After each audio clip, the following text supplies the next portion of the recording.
আজ শুভ সন্ধ্যা, আজ ষষ্ঠীর দিন। আমরা গিয়েছিলাম কুমোরটুলি সর্বজনীনের পুজো দেখতে। এখানে বাটুল দি গ্রেট অর্থাৎ নারায়ণ দেবনাথের যেসব কার্টুনগুলো আছে সেই কার্টুনগুলো নিয়ে এখানকার প্যান্ডেল তৈরি করা হয়েছে। সত্যি খুব সুন্দর, খুব মনোরম ঠাকুরটিও খুব সুন্দর। সেইটুকু তোমাদের সঙ্গে আজকে ভাগ করে দিলাম।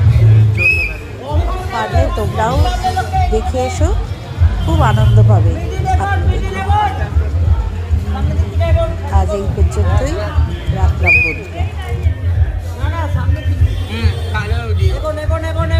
এখন 30টা ফটো হয়ে গেছে, আর তুলতে হবে না। একটাই তুললাম, 30টা ফটো